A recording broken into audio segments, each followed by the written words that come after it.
अस्सलामुअलैकुम। आज मैं अपने दूसरे लेक्चर के साथ आपके सामने हाजिर हूँ। पहले लेक्चर में मैंने ऑस्मोरेगुलेशन इन प्लांट्स पढ़ाया और इसके अलावा मैंने होम्योस्टेसिस का इंट्रोडक्शन दिया था। इस लेक्चर के अंदर मैं आपको ऑस्मोरेगुलेशन इन एनिमल्स के बारे में बताऊँगा।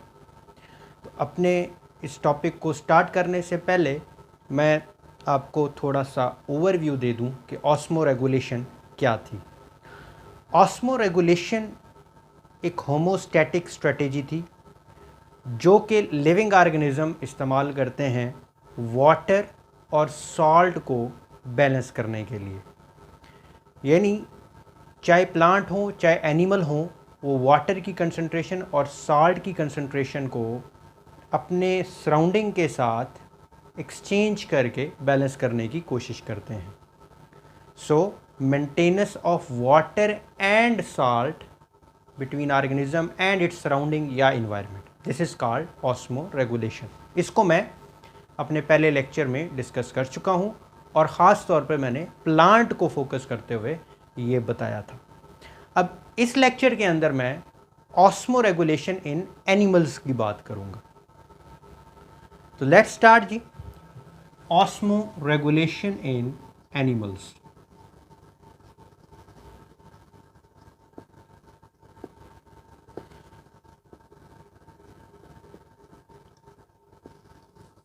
ऑस्मोरेगुलेशन की बुनियाद पे, यानी वाटर और साल्ट को बैलेंस करने की बुनियाद पे, there are two types of animals.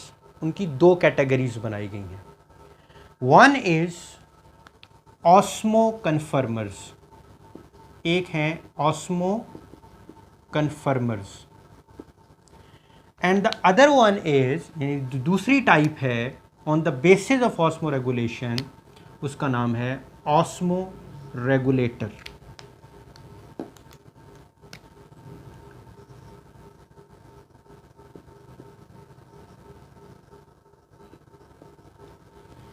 मैं इन दोनों को डिफ़ाइन भी करता हूं और इनका डिफरेंस भी आपको बताता हूं। मैंने अपने पहले लेक्चर में ये बात की थी कि बायोलॉजी की बहुत सी टर्म्स जो हैं वो ख़ुद बता रही होती हैं कि हम क्या हैं। इन द सेम वे यहाँ पर अगर आप देखें ऑस्मो कन्फर्मर्स, आप इस नाम के ऊपर गौर करें, osmo and conformers. Osmo osmosis से मतलब वाटर एंड साल्ट रिलेशंस की बात होगी। कन्फर्मर कन्फर्म करने को कहते हैं। इसी तरह ऑस्मो रेगुलेटर में वाटर एंड साल्ट ऑस्मो के लिए और रेगुलेटर रेगुलेशन को मेंटेन करने को कहते हैं। So what are osmo conformers?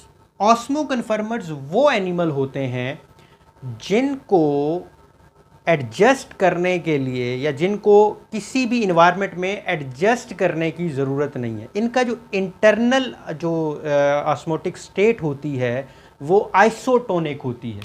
Isotonic का मुराद ये है कि ये अपना अंदर का जो इन्वायरमेंट है उसको बाहर के इन्वायरमेंट के साथ कोप करते हैं। यानी इनको अपने अंदर पानी या साल्ट को लेकर आने या अंदर से बाहर लेके जाने की ज़रूरत नहीं पड़ती। यानी इनको रेगुलेट नहीं करना पड़ता, बल्कि ये they do not need to adjust actively, they already conform themselves in that environment. वो अपने आप को उस इन्वायरमेंट में कन्फर्म कर लेते हैं क्योंकि इनकी जो इंटरनल स्टेट होती है उनकी सराउंडिंग के साथ मैच कर रही होती है या उसके साथ सिमिलैरिटी रखती है, जिसकी वजह से इन्हें पानी या साल्ट की कंसंट्रेशन को अंदर से बाहर और बाहर से अंदर लेके जाने की ज़रूरत नहीं होती। चूँकि मैंने 3 कंडीशंस बताई थी आपको, उनमें हाइपरटोनिक, हाइपोटोनिक और आइसोटोनिक थी। तो आइसोटोनिक कंडीशन ये थी जिसमें ऑर्गेनिज्म के सेल के अंदर या ऑर्गेनिज्म के अंदर और उसके सराउंडिंग में या सेल के सराउंडिंग में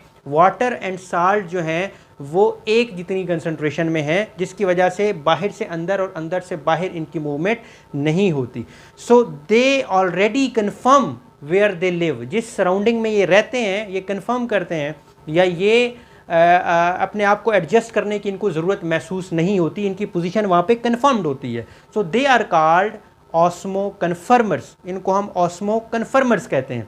ये आम तौर पर अपनी जो इंटरनल स्टेट है ये आइसोटोनिक रखते हैं, they kept their internal state isotonic in isotonic condition.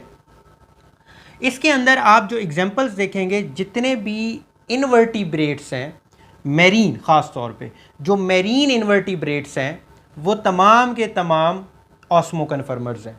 और अगर हम कॉर्डेट्स में बात करें तो हैग फिशेस जो हैं वो भी ऑस्मो कन्फर्मर्स हैं। तो एग्जांपल में आप कह सकते हैं कि marine invertebrates, all marine invertebrates they are osmoconformers, they do not need to adjust actively. अच्छा, उसके बाद दूसरे जो कॉर्डेट में एग्जांपल मैंने आपको बताई वो हैग फिशेस हैं। ये भी अपने इंटरनल ऑस्मोटिक स्टेट को आइसोटोनिक कंडीशन में रखते हैं, यानी इनको एडजस्ट करने की ज़रूरत नहीं है, इनको पानी या साल्ट को रिमूव करने की या बाहर से अंदर लेकर आने की ज़रूरत नहीं होती। जिस एनवायरनमेंट में है वहाँ पर ये दोनों चीज़ें बैलेंस्ड होती हैं। सो ये ऑस्मो कन्फर्मर कहलाते हैं। अब ऑस्मो रेगुलेटर्स कौन होते हैं? जिनको ज़रूरत होगी एडजस्ट करने की।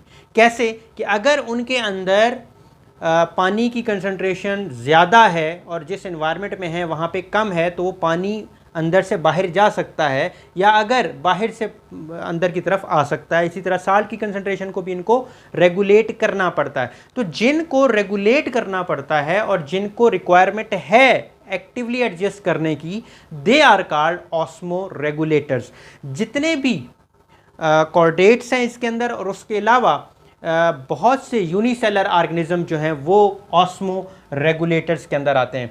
अब ये जो ऑस्मो रेगुलेटर्स होते हैं ये अपनी कंडीशंस को चेंज करते हैं, इनकी तरह आइसोटोनिक नहीं रहते, बल्कि ये अकॉर्डिंग टू द सिचुएशन या according to the surrounding environment ये इसको चेंज करते हैं। अब कैसे चेंज करते हैं? या तो ये हाइपोटोनिक कंडीशन में आएंगे या हाइपरटोनिक, अकॉर्डिंग टू रिक्वायरमेंट ये इन कंडीशंस को चेंज करते हैं।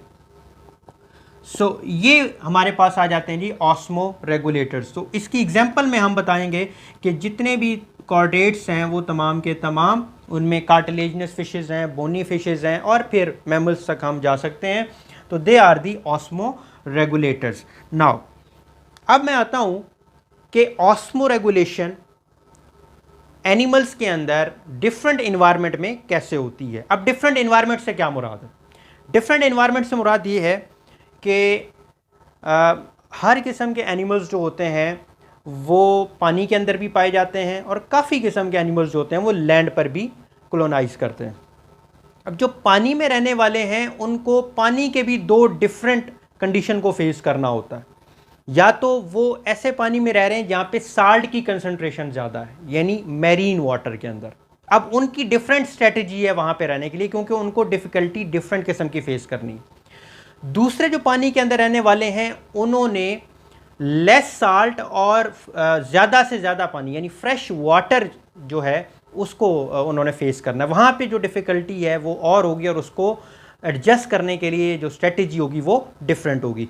सो osmo regulation in aquatic environment में हम मैरीन का पढ़ेंगे और फ्रेश वाटर का पढ़ेंगे। उसके बाद फिर हम आएंगे कि कैसे लैंड के ऊपर जो है वो रहने के काबिल होते हैं। तो let's see osmo regulation in aquatic environment for animal बात कर रहा हूँ मैं, इन एक्वेटिक इन्वायरमेंट। तो लेट्स सी कि एक्वेटिक इन्वायरमेंट में पहले मैरीन जो वाटर होगा उसमें वो अपने आप को कैसे एडजस्ट करते हैं। सो अब मैं आपको बताने लगा हूँ osmo regulation in aquatic environment. Animals की ऑस्मो रेगुलेशन जो है एक्वेटिक इन्वायरमेंट में कैसे होती है। तो एक्वेटिक इन्वायरमेंट में मैं आपको ये बता दूँ कि इनको दो किस्म के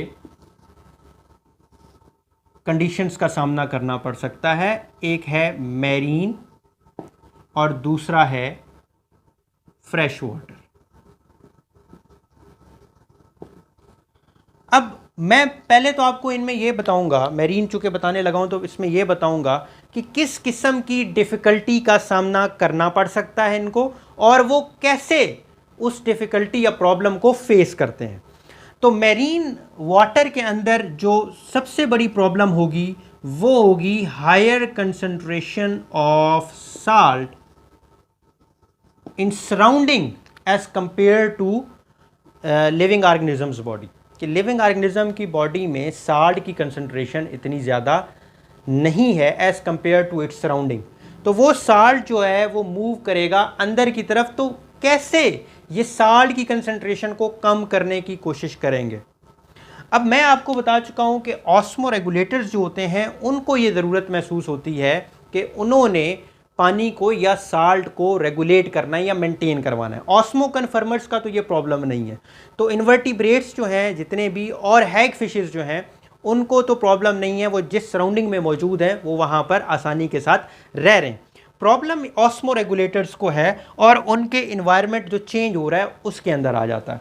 तो जो मैरीन वाटर के अंदर रहने वाले ऑर्गेनिजम्स हैं उनको सबसे बड़ी जो डिफ़िकल्टी का सामना करना पड़ना है वो है साल्ट की कंडीशन। इसका मतलब है कि उस ऑर्गेनिज्म का जो अपना इन्वायरमेंट है वो हाइपोटोनिक है, यानी उसके अंदर वाटर कंसंट्रेशन ज़्यादा है as compare to its environment, और उसके इन्वायरमेंट में साल्ट की कंसंट्रेशन ज़्यादा है as compare to its body. तो फिर जो प्रॉब्लम फेस होनी है वो होनी है कि पानी का लॉस हो सकता है और साल्ट जो है वो ज़्यादा से ज़्यादा आ सकता है, यानी नेट लॉस जो है पानी का इसको बचाना है और नेट गेन जो है साल्ट का उसको भी रेगुलेट करना है। तो ये डिफ़िकल्टी जो है वो मैरीन वालों को फेस करनी है कि एक तो लॉस ऑफ वाटर ना हो, प्लस ज़्यादा से ज़्यादा जो है वो साल्ट गेन ना हो, साल्ट गेन ऑफ साल्ट जो है वो ज़्यादा ना हो। अब मुख्तलिफ जो मैरीन इन्वायरमेंट में रहने वाले एनिमल्स हैं उन्होंने डिफरेंट स्ट्रेटजीज़ अपनाई होती हैं इनको कोप करने के लिए। जैसे लॉस ऑफ वाटर को वो कैसे जो है वो मेंटेन करते हैं। एक तो मैरीन वाटर के अंदर रहने वाली फिशेज़ हैं वो वाटर ड्रिंक करती हैं ताकि पानी पीने से जो पानी का लॉस है वो उसको कंपनसेट किया जा सके, तो वो ज़्यादा से ज़्यादा पानी जो है वो ड्रिंक करती हैं। एक तो ये।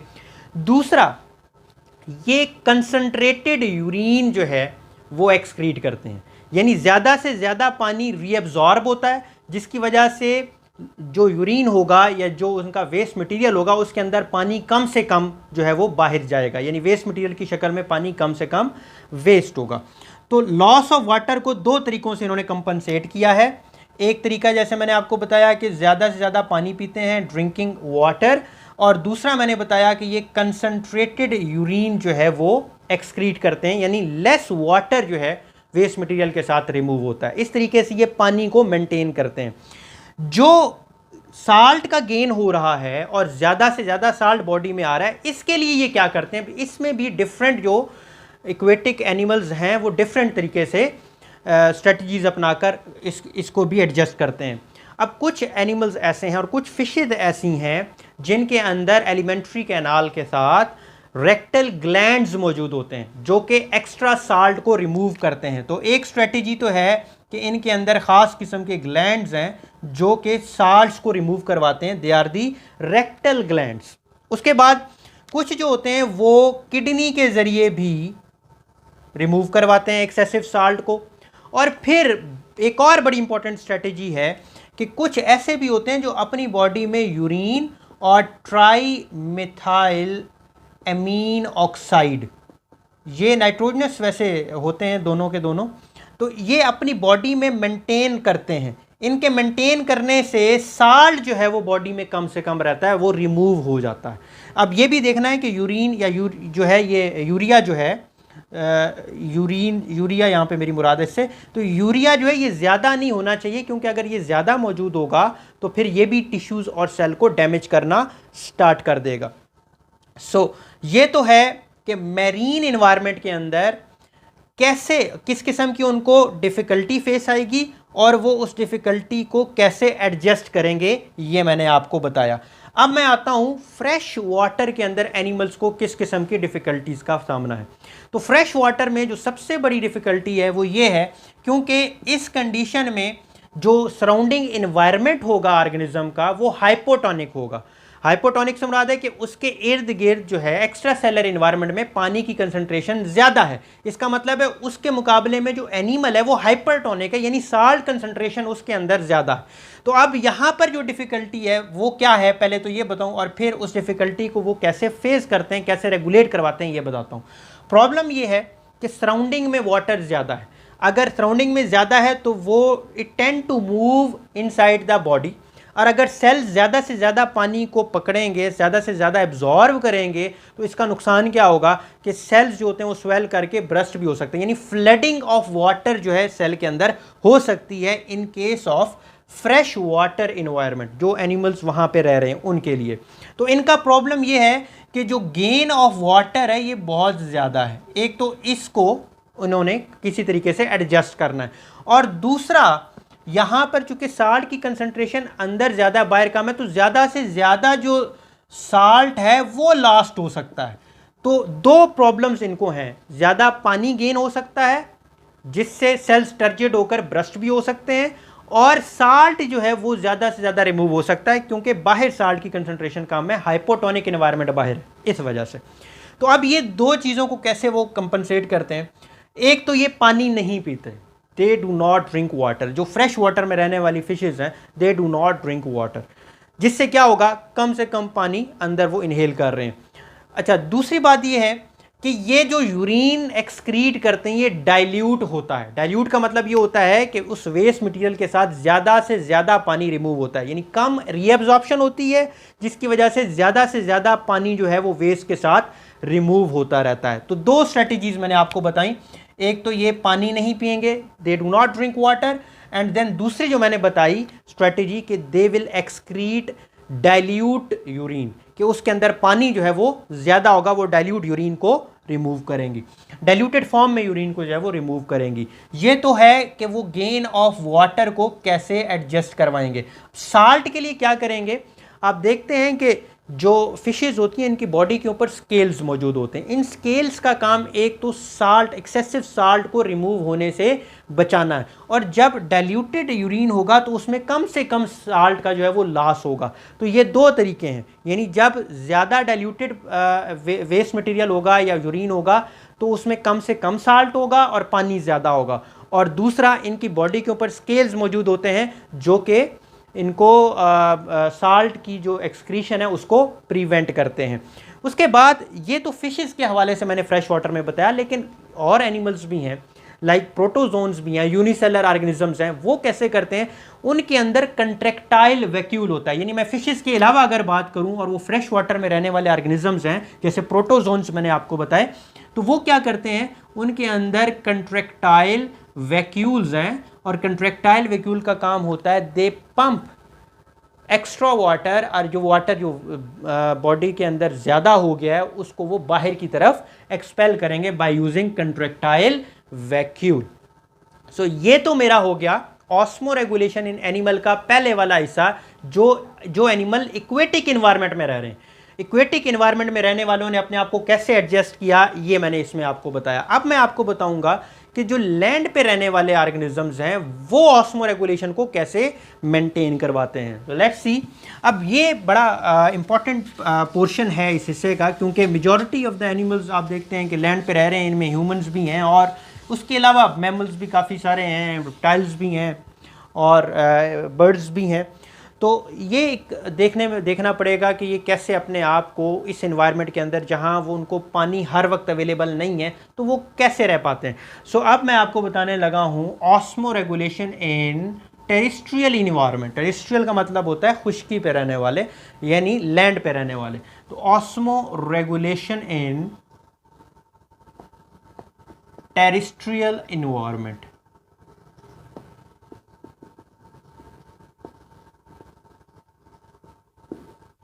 देखिए, टेरेस्ट्रियल इन्वायरमेंट में जो रहने वाले ऑर्गेनिजम्स हैं इनकी प्रॉब्लम क्या हो सकती है, और फिर हम देखेंगे कि ये अपनी प्रॉब्लम को सॉल्व कैसे करते हैं। यानी हर एनिमल ने अपनी एक स्ट्रेटेजी अपनाई होगी, तो हम देखेंगे वो कैसे करते हैं। देखिए, सबसे बड़ी प्रॉब्लम लैंड पे रहने वाले ऑर्गेनिज्म की ये है कि ये पानी, इसको चूँकि हर वक्त अवेलेबल नहीं है, पानी की कमी हो सकती है। So the problem that can be faced by the terrestrial organisms, ये लैंड पे रहने वाले ऑर्गेनिजम्स, उनकी एक ही प्रॉब्लम है और सबसे बड़ी प्रॉब्लम है, दैट इज़ डिहाइड्रेशन, कि उनमें पानी की कमी हो सकती है क्योंकि पानी की अवेलेबिलिटी उनको हर वक्त नहीं है। अच्छा, अब ये हर किस्म के एनिमल ने अपनी एक स्ट्रेटेजी बनाई होगी पानी को रिटेन करने के लिए। जैसे इनवर्टिब्रेट्स जो होते हैं, अगर आप उनको देखें तो इनवर्टिब्रेट्स में एक्सोस्केलेटन मौजूद है, और वो एक्सोस्केलेटन जो है उनकी स्किन के ऊपर मतलब उनके आउटर जो पोर्शन है, जो बैरूनी हिस्सा है, वहाँ पर एक्सोस्केलेटन मौजूद है। और ये एक्सोस्केलेटन जो होती है इसमें क्यूटिन या क्यूटिकल जो है वो मौजूद होती है, जो कि एक्सेसिव लॉस ऑफ वाटर को रोकती है। ये इन्वर्टिब्रेट्स जो हैं इस तरीके से, बहुत से इन्वर्टिब्रेट्स खास तौर पर आर्थ्रोपोड्स जो हैं ये वाली स्ट्रेटजी जो है वो अपनाते हैं। इसके अलावा बहुत से और ऑर्गेनिजम्स भी हैं जिनकी स्किन जो होती है वो मल्टी लेयर्ड होती है। एक तो जब एक से ज़्यादा लेयर होंगी स्किन के तो पानी का एवोपरेट होने का कम से कम चांसेस होगा। मल्टी लेयर्ड प्लस कैरेटिनाइज्ड, उसमें कैरेटिन मौजूद होगा।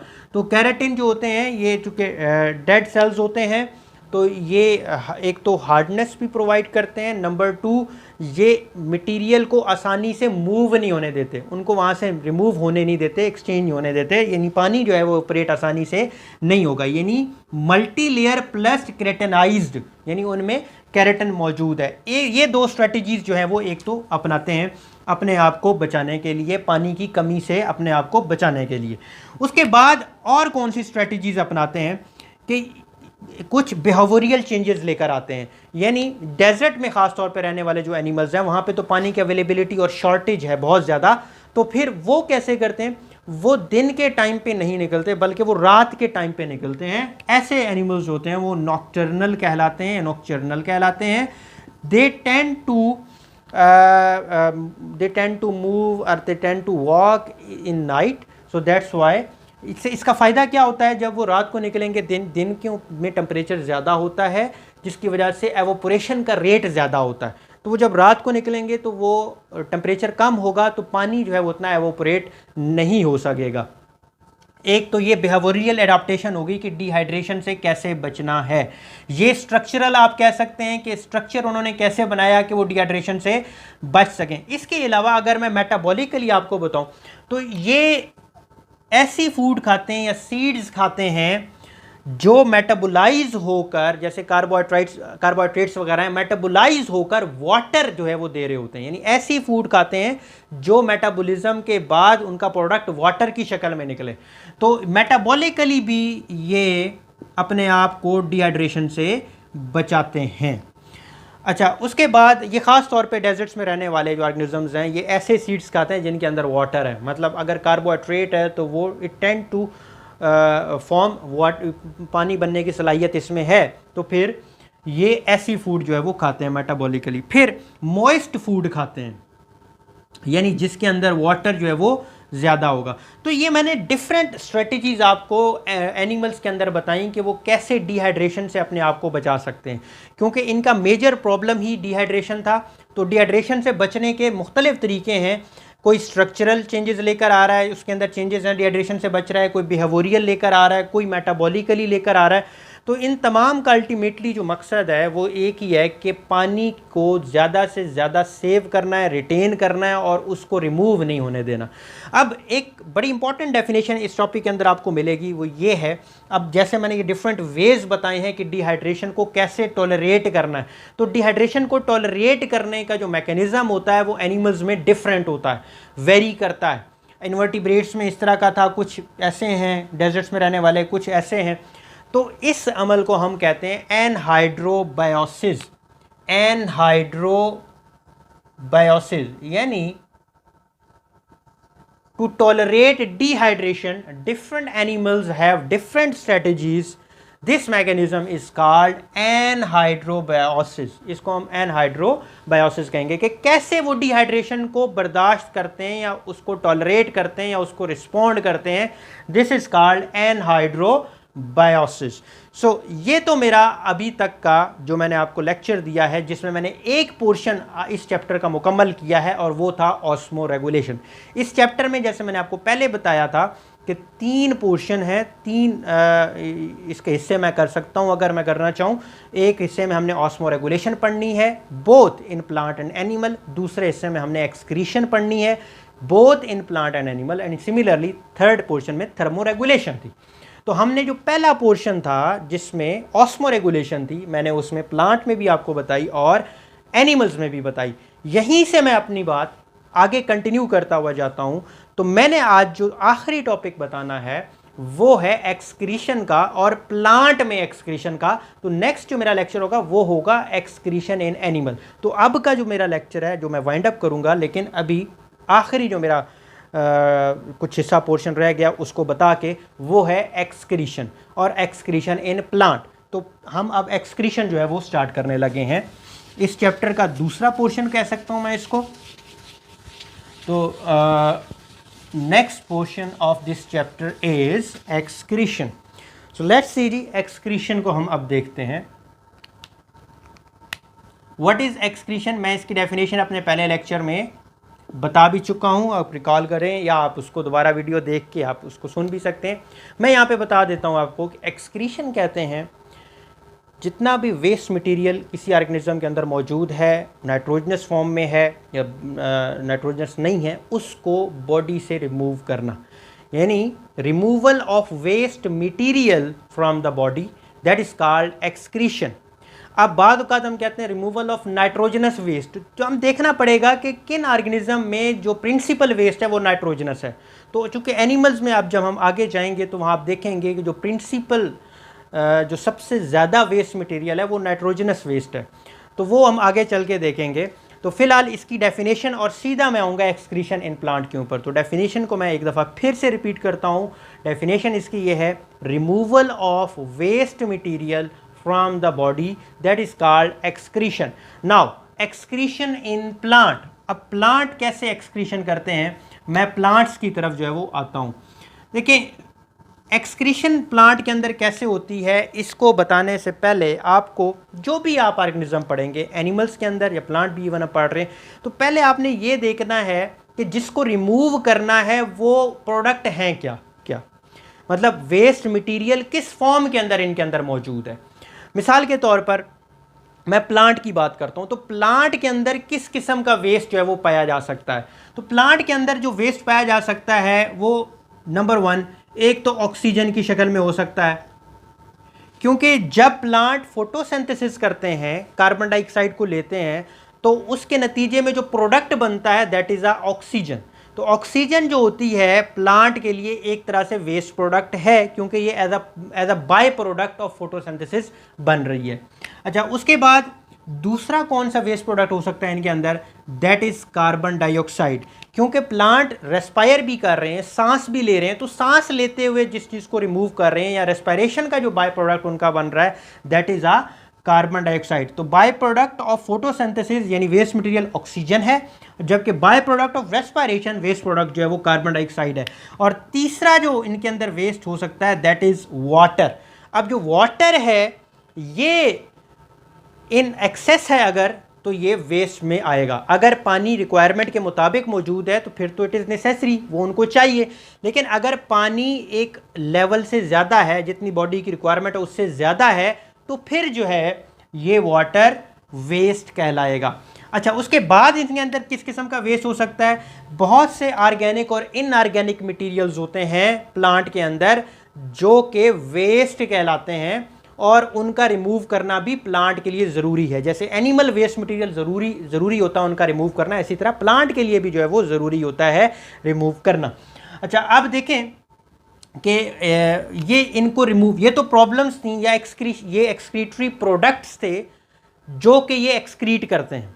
अब इनको किस प्रोसेस के ज़रिए, किस प्रोसीजर के ज़रिए ये रिमूव करेंगे, ये बात अब हमने इसके अंदर देखनी है। तो सबसे पहले मैं बताता हूं आपको कि ऑक्सीजन को वो और कार्बन डाइऑक्साइड को, इवन वाटर, इन तीनों का तकरीबन सेम ही स्ट्रेटेजी है प्लांट की, कि इनकी पत्तों के अंदर स्टोमेटा होते हैं और स्टोमा पोर्स होते हैं। उन पोर्स के ज़रिए ये एक्सेस वाटर को एवोपोरेट करवाते हैं या ऑक्सीजन को या कार्बन डाइऑक्साइड को रिमूव करवाते हैं। वैसे देखा जाए तो चूंकि ऑक्सीजन जो होता है ये फोटोसिंथेसिस का तो बाई प्रोडक्ट है, लेकिन ड्यूरिंग रेस्पिरेशन इसको इस्तेमाल किया जा सकता है। तो प्लांट जो होते हैं इसको एज अ बाई प्रोडक्ट तो बनाते हैं फोटोसिंथेसिस में, लेकिन ड्यूरिंग रेस्पिरेशन इसको इस्तेमाल भी कर रहे होते हैं। इसी तरह कार्बन डाइऑक्साइड की अगर बात करूं तो बेशक रेस्पिरेशन में तो ये बाई प्रोडक्ट है, लेकिन ड्यूरिंग फोटोसिंथेसिस ये कार्बन डाइऑक्साइड को इस्तेमाल कर सकते हैं for the process of photosynthesis. लेकिन अगर ये एक्सेस में होते हैं, सिमिलर पानी के साथ अगर ये एक्सेस में होते हैं तो फिर क्या कर सकते हैं ये, फिर इन्हें अपने पोर्स के जरिए, there are number of ways, जिनमें एक तो स्टोमेटा होते हैं, इनके जरिए भी ये कर सकते हैं। इसके अलावा लेंटिसेल्स भी होते हैं, ये भी छोटे से पोर्स होते हैं, थोड़े प्रोपोर्शन में होते हैं लेकिन मौजूद होते हैं। इनसे भी वो एक्सेस जो है ना इनका जो है रिमूवल किया जा सकता है। अब ये तो वो वेस्ट थे जिनको स्टोमेटा या लेंटिसेल्स के जरिए रिमूव किया जा सकता है, लेकिन जो इनऑर्गेनिक और ऑर्गेनिक होता है वो सिंपली स्टोमेटा के जरिए रिमूव नहीं होगा। उसके लिए फिर क्या होगा, इसके लिए ये प्लांट अपने बॉडी के पार्ट्स को इस्तेमाल करेगा, डिफरेंट पार्ट्स यूज करेगा और फिर इन वेस्ट मटेरियल को रिमूव करेगा। अब वो पार्ट्स कौन कौन से हैं? ये प्लांट्स अपने लीव्स का भी इस्तेमाल करते हैं, ये प्लांट अपनी स्टेम का भी इस्तेमाल करते हैं और यही प्लांट अपनी रूट्स का भी इस्तेमाल करते हैं in order to get rid of waste material which is largely in the form of organic और इनऑर्गेनिक मटेरियल। मैं इनऑर्गेनिक और ऑर्गेनिक मटेरियल की फॉर्म में जो वेस्ट है मैं उसकी बात कर रहा हूं। तो पहले देखते हैं जी लीव्स के जरिए कैसे करते हैं। देखिए आपने मौसम खिजा में पत्तों को झड़ते हुए देखा होगा।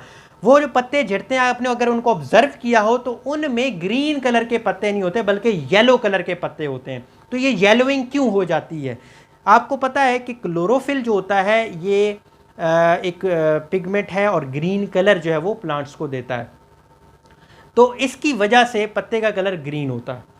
अब अगर इस पत्ते के अंदर वेस्ट मटेरियल जमा होना शुरू हो जाए, क्लोरोफिल का लॉस हो जाए, वेस्ट मटेरियल जमा होना शुरू हो जाए, तो उस पत्ते का कलर ग्रीन नहीं रहेगा बल्कि वो येलो हो जाएगा। और आप देखेंगे कि मौसम खिजा में जो पत्ते गिरते हैं वो येलो कलर के होते हैं। असल में ये येलो जो है इनके अंदर वो ऑर्गेनिक मटेरियल या इनऑर्गेनिक मटेरियल स्टोर हो जाता है जो कि उनके लिए अब वेस्ट है और उस प्लांट के लिए ज़रूरी है कि उस वेस्ट मटेरियल को अब रिमूव करे। तो इसलिए वो प्लांट उन पत्तों को जिनके अंदर ये वेस्ट मटेरियल जमा हो जाता है, कम्युलेट कर जाता है, उसको रिमूव कर देता है। These leaves are said excretophore. वो लीव्स एक्सक्रीटोफोर कहलाते हैं क्योंकि ये लीव्स ही हैं जो कि वेस्ट मटेरियल से गेट रिड ऑफ हो रहे हैं, मतलब उनको इससे निजात मिल रही है जब वो झड़ते हैं। तो इन ऑटम ये जो लीव्स का येलो हो जाना और फिर उनका गिर जाना, ये हर मौसम खज़ां में ऐसा होता है। ये असल में टाइम होता है प्लांट्स के लिए कि जो वेस्ट मटेरियल उनके पत्तों में इकट्ठा हो गया उसको वो रिमूव आउट कर दें। ये तरीका है जिसके ज़रिए लीव्स अपने अंदर से इनऑर्गेनिक या organic material as a waste form as a waste product जो है वहाँ से निकालते हैं। तो एक तो ये है। तो हम एक्सक्रीटोफोर को भी अगर डिफाइन करना चाहें तो कर सकते हैं, चूंकि वो लीव्स वो मीन है, वो जरिए हैं जिसके ज़रिए वेस्ट मटेरियल को वो निकाल रहे हैं। तो लीव्स आर द एक्सक्रीटोफोर। और फिर इसमें अब ये भी ज़रूरी बात आपने ध्यान में रखनी है कि they are yellow in colour because उसमें से क्लोरोफिल का लॉस हो चुका है और वेस्ट मटेरियल उनके अंदर इनकॉर्पोरेट हो चुका हुआ है। उसके बाद दूसरा स्टेम है। अब आपने पढ़ा हुआ है कि जो स्टेम है, या आपने ये पढ़ा हुआ है कि जो जाइलम जो है ये कंडक्टिंग टिश्यू है, ये पानी की ट्रांसपोर्ट करता है। अच्छा, बाज़ दफ़ा ऐसे होता है कि जब जाइलम डेड हो जाती है तो फिर उसका काम कंडक्शन ऑफ वाटर नहीं रहता, बल्कि उस जाइलम का काम क्या हो जाता है कि वो वेस्ट मटेरियल को अपने अंदर स्टोर कर लेती है। अगर वुड के अंदर आप ब्लैक सा पोर्शन देखते हैं, किसी वुड में आपको ब्लैक पोर्शन सेंटर में नज़र आता है, ये एक्चुअली उसमें वेस्ट मटेरियल स्टोर हुआ है और उसको हम एबोनी कहते हैं। उस पोर्शन को जो ब्लैक सा वुड के अंदर मौजूद है जिसमें अंदर वेस्ट जो है वो स्टोर हुआ है, दैट इज़ एबोनी। तो स्टेम दूसरा मीन है जिसके ज़रिए वेस्ट मटेरियल को रिमूव करते हैं प्लांट्स। नाउ तीसरा जो टाइप है वो रूट्स है।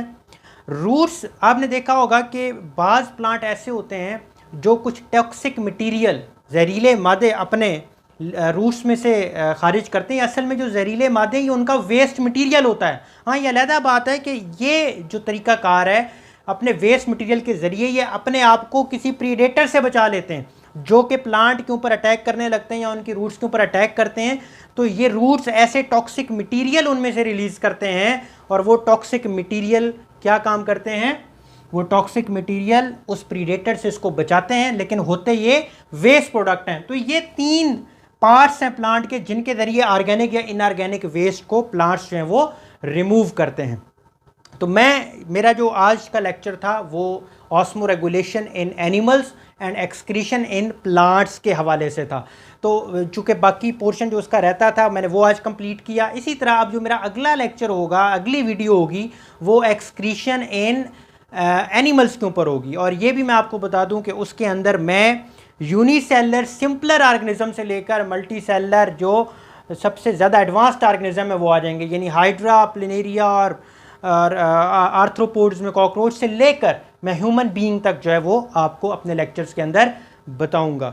तो मैं जो है इस लेक्चर के अंदर अगर मैं इसको 1 मिनट के अंदर समराइज़ करूं एक्सक्रीशन इन प्लांट को, तो मैं ये कहूँगा कि आपको सबसे पहले तो इनके वेस्ट मटेरियल का पता हो, वेस्ट प्रोडक्ट का पता हो कि किस किस्म का वेस्ट प्रोडक्ट इनके अंदर पाया जाता है, और फिर आपको ये पता हो कि उन वेस्ट प्रोडक्ट को रिमूव करने के क्या मीन हैं। जैसे ये रेस्पिरेटरी थे, मतलब रेस्पिरेशन के वक्त या फोटोसिंथेसिस के वक्त बाई प्रोडक्ट के तौर पे बनते थे। और पानी के हवाले से मैं एक बात और बता दूं आपको कि पानी वेस्ट मटेरियल है जब ज़्यादा कंसंट्रेशन में, और बाद वक़्त ये पानी प्लांट के सेल इस्तेमाल भी कर लेते हैं, उनको एब्जॉर्ब भी करते हैं और उनको एब्जॉर्ब करके अपनी टर्जिडिटी जो है वो टर्जिड हो जाते हैं। ये एक स्पोर्टिव काम होता है, प्लांट की सपोर्ट के लिए जो है ये चाहिए होता है। तो पानी वेस्ट मटेरियल के अलावा यूज़फुल प्रोडक्ट के तौर पर भी इस्तेमाल हो सकता है। फिर प्लांट के अंदर एक वैक्यूल होता है, लार्ज वैक्यूल होता है, जिसके अंदर वो बोथ एक्सक्रीटरी प्रोडक्ट और यूज़फुल चीज़ों को स्टोर करते हैं। फिर मैंने ऑर्गेनिक और इनऑर्गेनिक मटेरियल के लिए बताया कि इनके अंदर लीव्स के थ्रू भी होती है, और लीव्स के लिए ये टर्म एक्सक्रीटोफोर आप बिल्कुल जेहन में रखें, दैट इज़ वेरी इंपॉर्टेंट कि प्लांट्स एक्सक्रीटोफोर क्यों कहलाते हैं, कि इनके अंदर वेस्ट मटेरियल स्टोर हो जाता है और उन्होंने गेट रिड ऑफ करना होता है उनसे, और ऑटम में ये काम वो करते हैं। फिर स्टेम में एबोनी, और उसमें भी आपको जाइलम, ओल्ड जाइलम का ज़रूर पता हो, एंड देन रूट्स, उसमें टॉक्सिक मटेरियल का मैंने जिक्र किया था वो आपको पता हो। So this is all about today's lecture. इंशाल्लाह ताला अगले लेक्चर के अंदर मैं एक्सक्रीशन इन एनिमल्स बताऊंगा। अगर आपके कोई क्वेश्चंस हैं, आपके कोई व्यूज़ हैं, आप कमेंट्स में मुझसे पूछ सकते हैं। Thank you very much.